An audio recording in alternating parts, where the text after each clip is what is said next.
So guys एक बार intro check कर लो कि आगे व्लॉग में आपको क्या क्या देखने को मिलने वाला है। नजर कमजोर है।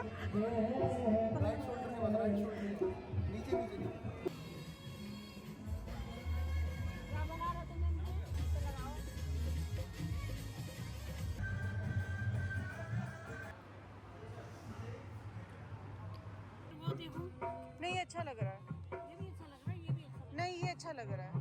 चलो 1 2 3 1 2 3 मुराज ओहो महाकाल। हेलो एवरीवन, सो मैं आपको लेकर आई हूँ चोकी हवेली, जो कि नोएडा हाट के बिल्कुल ही साथ पड़ता है। नियरेस्ट मेट्रो स्टेशन पड़ता है नोएडा सेक्टर 34। वहाँ से आप ऑटो लेके 10 मिनट में नोएडा हाट पर उतर सकते हैं। वहीं पे एकदम साथ में आपको चोकी हवेली दिख जाएगा। अगर आप Rajasthani food and culture enjoy करना चाहते हैं तो एक बार इस जगह पर आना तो बिल्कुल बनता है। मेन गेट से एंट्री करते ही राइट हैंड साइड पे पड़ेगा चोकी हवेली और लेफ्ट साइड पे पड़ेगा नोएडा हाट।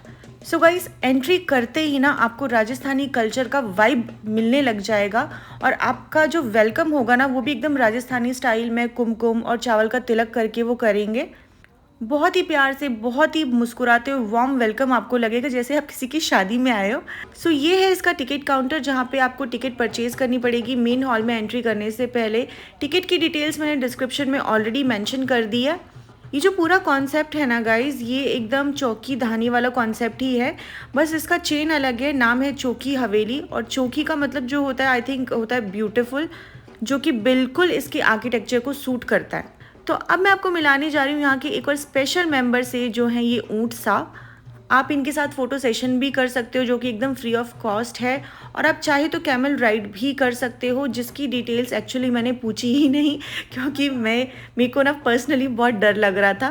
बट मम्मी ने इसके साथ फ़ोटो सेशन ज़रूर करवा। और गाइस इतना समझदार ऊँट था ना, मुझे तो ऐसा लग रहा था, क्योंकि जैसे ही मम्मी इसके पास गई ना तो इसने अपना ये जो चबा रहा था, च्यू कर रहा था, बंद कर दिया था एकदम। मतलब जैसे स्माइल देने के लिए, फ़ोटो खिंचवाने के लिए लोग सीधे नहीं हो जाते, अब इसके मुंह की तरफ ना गौर करो, बस एकदम स्ट्रेट खड़ा हो गया था कि मेरी फ़ोटो खींच रही है, जैसे सब पता हो। इतने तरीके से ना गाइज आजकल लोग नहीं खड़े होते फ़ोटो खिंचवाने। सो गाइज अब हम बढ़ते हैं आगे और अब हमने कर ली है एंट्री। एंट्री करते ही आपको मिलेगा वेलकम ड्रिंक, जिसमें आपको जलजीरा वेलकम ड्रिंक मिलता है। आप चाहो तो सादा पानी भी पी सकते हो, बट गाइज जलजीरा ड्रिंक ना प्लीज़ ट्राई करना, बहुत टेस्टी है। सो गाइज एंट्री करते ही ना इसके एम्बियंस को देख के ना दिल बड़ा खुश हो जाता है। हर तरफ वो राजस्थानी आर्किटेक्चर और बहुत ही सब ना ब्यूटीफुल लाइटिंग, पेड़, मूर्तियाँ, बहुत प्यारा लगता है। सो गाइज सबसे पहले हम देखते हैं मैजिक शो, जो कि आपकी टिकट में ही इंक्लूड है, कोई एक्स्ट्रा चार्जेस आपको पे नहीं करने हैं। So let's watch and enjoy. नहीं खाली कटोरी है। चलो 1 2 3 इस बच्चे के कान से इन्होंने कैसे पैसे निकाले ये तो मैं नहीं समझ पाई, लेकिन इसके बाद जो इन्होंने मैजिक दिखाया ना, ये दो कबूतरों वाला, इसका मुझे थोड़ा बहुत आइडिया ज़रूर लगा। अगर आपको समझ में आया ना तो कमेंट करके ज़रूर बताना, वीडियो पॉज करके। मत करो अपने पेट की, तुम बाहर आओ, फिर हो यहाँ बैठो, पालने वाले बाहर आओ। एक और लेकर आओ, ताला एक, हटा पर्दा, जोड़ा बन के। सो गाइस मुझे ऐसा लगा कि इन्होंने व्हाइट वाले कबूतर को ना दबोच लिया था ढक्कन में और बाद में निकाल दिया। कमेंट करके बताना ज़रूर कि मैंने सही सोचा या गलत, लेकिन मैजिक शो इंजॉयबल था। बट गाइज इसके बाद ना इन्होंने इस वाले बंदे के साथ जो किया ना, वो मेरे समझ से पता था कि इन्होंने कैसे किया। 2 7 4 ना सर, हुक मारो सर, एक हुक इसमें मारो सर। चलो वहाँ काल नोट ले जाओ। 1 2 3 राइट, हुक मार दो सर, कटोरी ओपन कर देना सर। देखिए मैडम जी सर, कलर चेंज हो गया सर। खोलिए सर, खोलिए सर। क्या है? अरे मैडम जी सर, ये क्या हो गया सर? पेपर बन गया सर, पूरे चेंज हो गया मैडम जी। ये लीजिए सर लाइटर, और इसमें आग लगा दो सर। जला दिए मैडम जी सर, देखिए 1 2 3 मुराज ओहो महाकाल। सो गाइस ये ट्रिक तो मेरी समझ में नहीं है, अगर आपको आया तो कमेंट करके बताना। अब हम चलते हैं पपेट शो की तरफ, जो कि ट्रेडमार्क है राजस्थानी कल्चर का।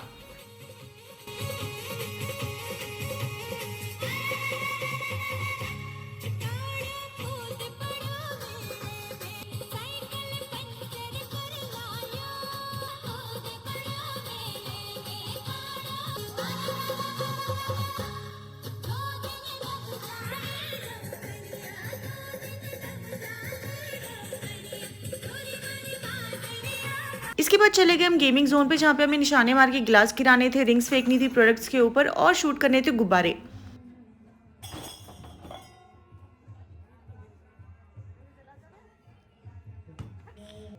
गाइस मुझे ये डर लग रहा था कि कहीं मम्मी का निशाना चूका तो गुब्बारे पता नहीं फूटेंगे कि नहीं फूटेंगे, किसी का सर ना फूट जाए। ये शायद ना दुकान वाले ने भी बात सुनी, इसलिए वो भी सोचा कि मैं उठ के जाता हूँ, पहले बता देता हूँ कि कैसे निशाना लगाना है।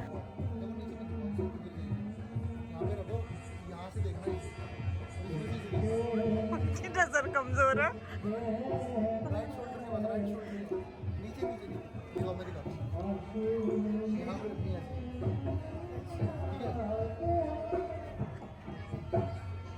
शाबाश। यहाँ से देखना, यहाँ से एक आंख बंद कहीं तो चला गया मम्मी। गाइस कहते हैं ना सीखने की उम्र नहीं होती, इसलिए फाइनली ना मम्मी ने भी निशाना लगाना सीख ही लिया और बेचारे से ना बेटा बेटा बोल के 2 गोलियां एक्स्ट्रा मांग ली फ्री में। वेरी गुड, शाबाश।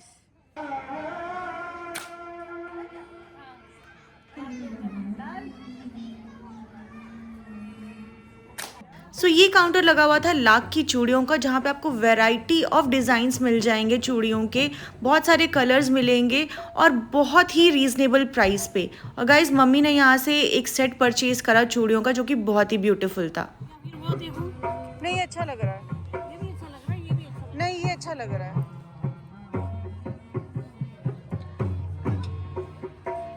टाइट हो रहा है क्या ज़्यादा? थोड़ा सा उसमें आएगा नहीं, इस वाले में एक नंबर थोड़ा सा। कौन सा वाला होगा? सो अब मैं लेके चलती हूँ आपको आगे। आपको हेड मसाज का एक काउंटर मिल जाएगा, इसके पीछे ही आप देख पा रहे होगे फिश फीड स्पा का एक काउंटर आपको मिल जाएगा।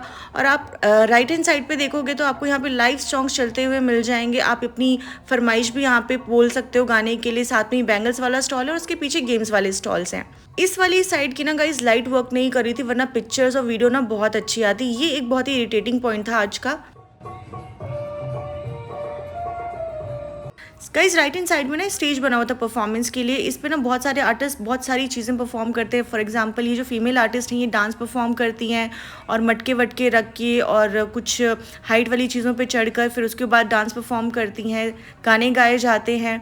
स्टेज के राइट हैंड साइड में ना एक डीजे वाला रूम इन्होंने बना रखा है, जहाँ पे अपने गाने प्ले करते हैं। सो गाइज आपको ना यहाँ पे एस्ट्रोलॉजर्स भी मिल जाएंगे। अगर आप कुछ जानना चाहते हो, कुछ सॉल्यूशंस चाहते हो और आप बिलीव करते हो एस्ट्रोलॉजी में, तो आप इनसे पूछ सकते हो, या इन्हें आप टेस्ट भी करना चाहो तो टेस्ट करने के लिए भी सवाल जवाब कर सकते हो। मेरी मम्मी को भी कुछ क्वेश्चन आंसर्स करने थे तो वो बैठ गई थी इसके पास। पर्सनली मैं बिलीव नहीं करती हूँ, मतलब हर जगह जाके और हर कहीं जो भी एस्ट्रोलॉजर मिल जाए मैं उन सारे एस्ट्रोलॉजर में बिलीव करूँ, ऐसा ज़रूरी नहीं है। गाइस भगवान में मैं यकीन ज़रूर रखती हूँ क्योंकि कोई तो है जिसने इतना सब कुछ बनाया है, बट एस्ट्रोलॉजर से ज़्यादा ना मैं कर्मा पे यकीन रखती हूँ, क्योंकि जो आप करोगे वो आपको मिलेगा ही मिलेगा। चाहे आप अच्छा कर लो चाहे बुरा कर लो, उसमें कोई भी सॉल्यूशन कुछ भी काम नहीं आने वाला। ये मेरा ओपिनियन है। गाइस हम लोग ना शाम के टाइम पे आए थे तो आधे जो स्टॉल्स थे वो खाली पड़े थे और मुझे लगता है कि दिन के टाइम पे ना यहाँ पे ज़्यादा परफॉर्मेंस होती हैं, ज़्यादा स्टॉल्स लगे होते हैं, ज़्यादा गेम्स वगैरह परफॉर्मेंसेस वगैरह होती हैं। तो आप ट्राई करना कि आप थोड़ा सा शाम के टाइम पे 3-4 बजे के टाइम पे उस टाइम पे यहाँ पर आओ। बाकी ऑफिस वाले जो लोग होते हैं उनको तो भाई इवनिंग का टाइम ही सूट करता है। गाइस परफॉर्मेंस स्टेज के ना आगे बढ़ते ही लेफ्ट हैंड साइड पे आपको रेस्टोरेंट मिल जाएगा, यहाँ पर डाइनिंग एरिया, और इसमें आपको 2 तरीके की सिटिंग मिल जाएंगी। आप टेबल चेयर पे बैठ के भी खाना खा सकते हो अगर आप कंफर्टेबल नहीं हो, और दूसरा जो अरेंजमेंट है वो नीचे ग्राउंड पे बैठ के आपको गद्दियाँ लगाई हुई हैं और सामने चौकी सी रखी हुई है जिस पे आप प्लेट अपना रख के खाना खा सकते हो। बाहर ना इतने प्यारे प्यारे स्टैचूज़ बने हुए हैं, कैमल्स के, घोड़ों के, हाथी के, और बहुत सारे मेल और फीमेल के भी स्टैचूज़ बने हैं जहाँ पे फ़ोटोज़ ले सकते हो, वीडियोस बना सकते हो, बहुत ही प्यारे आएंगे। ये वाली जो एंट्री है ये है डाइनिंग एरिया की एंट्री। यहाँ से आप डाइनिंग एरिया में एंट्री लेते हो। बहुत ही ब्यूटीफुल एंट्री बनी हुई है और ये मोर वाले स्टैचूज़ ना गाइस बहुत ही प्यारे लग रहे थे मुझे। और अब मैं आपको दिखाने वाली हूँ डाइनिंग एरिया की एंट्री अंदर से। डाइनिंग एरिया में जिन्होंने जो पेंटिंग्स बना रखी है ना ऊपर सीलिंग पे, साइड में दीवार के, हर जगह ना बहुत ही प्यारा लग रहा था और बहुत ही क्लीन था सब कुछ। इवनिंग टाइम पे मुझे रश थोड़ा कम लग रहा था, लेकिन मैंने इनसे पूछा तो उन्होंने कहा कि इवनिंग टाइम पे ही रश ज़्यादा होता है। वीकडेज थे शायद इसके लिए रश थोड़ा कम था। आप लोग चाहो तो यहाँ पे आप बर्थडे पार्टी भी ऑर्गेनाइज़ करवा सकते हो, और कोई ऑफिशियल पार्टी हो या कोई भी किसी भी तरीके की आपको पार्टी ऑर्गेनाइज़ करवानी, इवेंट ऑर्गेनाइज़ करवाना है, आप करवा सकते हो यहाँ पे। सो गाइज मैं और मम्मी तो बैठ गए अपनी सीट पे खाना खाने के लिए और हमारे पीछे ना बहुत ही प्यारी पेंटिंग बनी हुई थी और आसपास बहुत सारे और भी लोग बैठे हुए थे। और ये हमारी थालियाँ थी और चौकी के ऊपर रखी हुई थी, नीचे गद्दियाँ बिछी हुई थी बैठने के लिए। हर तरफ पेंटिंग्स लगी हुई थी, सीलिंग पे, दीवारों पे, और अलग अलग पेंटिंग्स बहुत ही प्यारी लग रही थी। एसी का भी इंतज़ाम है अगर गर्मी वर्मी ज़्यादा हो रही हो तो। अभी तो मौसम खैर थोड़ा नॉर्मल हो रखा है।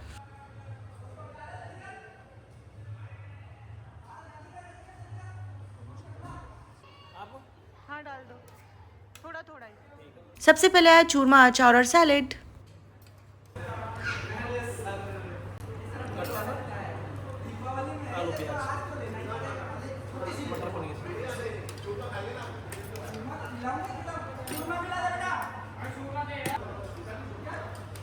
मम्मी कैसा है? टेस्टी है? मज़ा आ रहा है? सादा रोटी और मिक्सी रोटी। सादा रोटी सर, मिक्सी रोटी। ये जी पापड़। अभी नहीं, पापड़ खाएगी।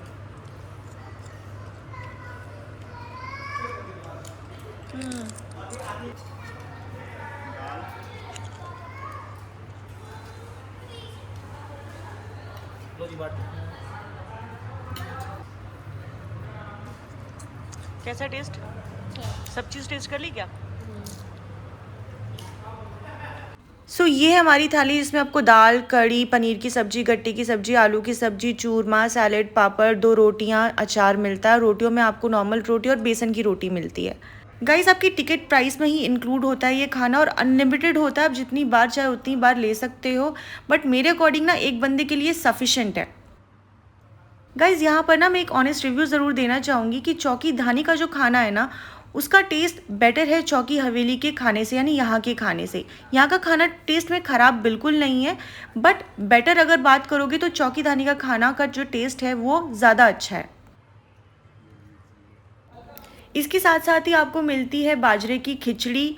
और गाइस बाजरे की खिचड़ी ना मैंने खाना प्रेफर नहीं किया क्योंकि मैंने थोड़ी देर पहले ही बाजरे और जवार की ना रोटी खाई थी और मुझे थोड़े से डाइजेस्टिव इश्यूज़ हो गए थे। और सच बोलूँ तो थोड़े नहीं, बहुत ज़्यादा हो गए थे, मैं हॉस्पिटलाइज्ड हो गई थी। और इसके बाद आपको जलेबी भी मिलती है डिज़र्ट में, जो कि बहुत अच्छी थी, करारी करारी थी।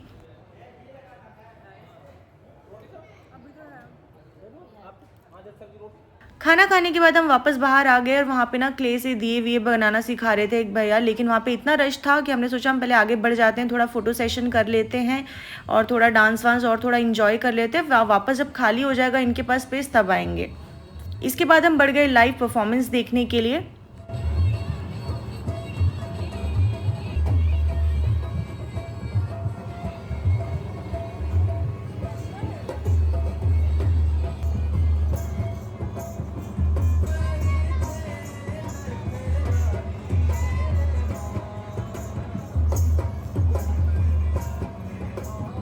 गाइस पहले ना तो ये घड़े उठा के चक्कर काट रही थी जिसको देख के मुझे बैठे बैठे चक्कर आने लग गए थे। इसके बाद तो भैया हद मचा दी। पहले तो इनका ये छोटू था, ये खंबे से लेके आया छोटे से खंबे। उसके बाद ये जो आर्टिस्ट थी मैडम, इन्होंने तो भाई इन खंबों के ऊपर चढ़ के नाचना शुरू कर दिया। मतलब हमसे तो ज़मीन पे सीधे नहीं खड़े हुए जाता, ये खंबों पे चढ़ के डांस कर रहे हैं। कैसे कर लेते हैं भाई साहब ये लोग। हमारे पैर के नीचे कंकड़ आ जाए ना तो हम चीखने लग जाते हैं उल्लुओं की तरह। और भाई पता नहीं कौन से कांच के टुकड़े ना इन्होंने पैर के नीचे रख के और उसके ऊपर छमाछम चालू थी।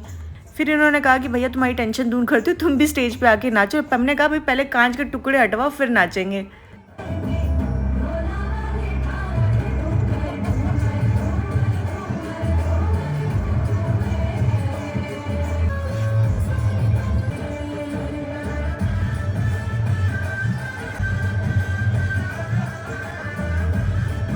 इसके बाद ना फाइनली हमें जगह मिल गई कि हम जाके बैठ के वो क्ले वाले भैया के पास दिए बनाएं। तो पहले तो मैंने दिए बनाने शुरू करे तो वो भैया तो पता नहीं सिखा रहे थे कि डांट रहे थे, समझ ही नहीं आ रहा था। ऊपर से ना आसपास गाने वाने म्यूज़िक का इतना शोर था कि कुछ भी सही से सुनाई ही नहीं दे रहा था।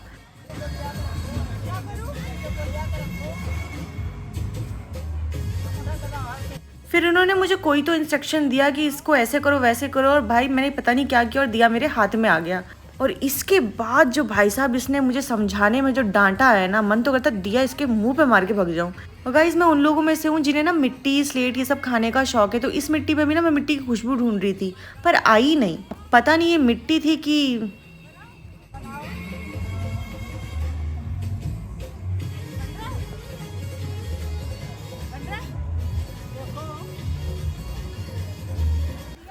कुछ तो बना मेरे से थोड़ा बहुत। और उसके बाद ना ऐसा लगा इसने जानबूझ के दोबारा से मेरे से ख़राब करवा दिया।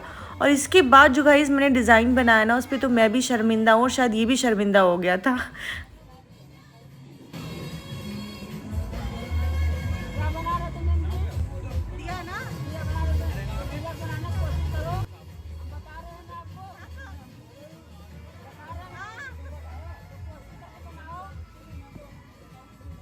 इसके बाद तो ना गाइस मेरी बस होगी और मैं ना हंसते मुस्कुराते उठ गई वहाँ से। इसके बाद तो ना भाई साहब मेरी मम्मी ने संभाला जिम्मा कि भाई अब इसने मेरी बेटी को परेशान किया, इसको तो मैं छोड़ूंगी नहीं। और मम्मी जो दिया तोड़ तोड़ के दिया बना रही थी ना, उसका मन कर रहा होगा पक्का कि मैं ही उठ के भाग जाता हूँ यहाँ से। और वो ना डर के बारे मम्मी को कुछ बोल भी नहीं पा रहा था। मम्मी अपने आप ही लगी हुई थी अपने तरीके से दिया बनाने में, चुपचाप सामने बैठा हुआ था। गाइस माँ तो ना माँ होती है। वो बेचारा मम्मी को इंस्ट्रक्शन देने की कोशिश करता, मम्मी कह रही थी तू चुपचाप बैठ जा मैं अपने आप करूँगी। वो बेचारा चुपचाप पीछे हो लिया। जब मम्मी ने उसको तसल्ली कर ली अच्छे से डांट के ना, उसके बाद मम्मी उठ गई। और मैं आपको कुछ ग्लिम्स दिखाती हूँ हमारी शॉर्ट वीडियोस के जो मैंने वहाँ पर बनाई है प्यारी प्यारी। थोड़ा सा यहाँ पे इस जगह पे ना लाइटिंग सही होती है ना गाइस तो और भी प्यारा वीडियो बनता है यहाँ का। बट स्टिल जितना भी बना पाई हूँ मैं मम्मी का और अपना वीडियोज़ वो मैंने आपको सेपरेट अलग अलग एंगल से दिखाने की कोशिश करी है। आई होप आपको पसंद आए। सो गाइस ये था हमारा आज का व्लॉग। अगर अच्छा लगे तो लाइक शेयर फॉलो ज़रूर करना। बाकी यहाँ पर मैं मिलते हैं नेक्स्ट वीडियो में। तब तक के लिए बाय बाय।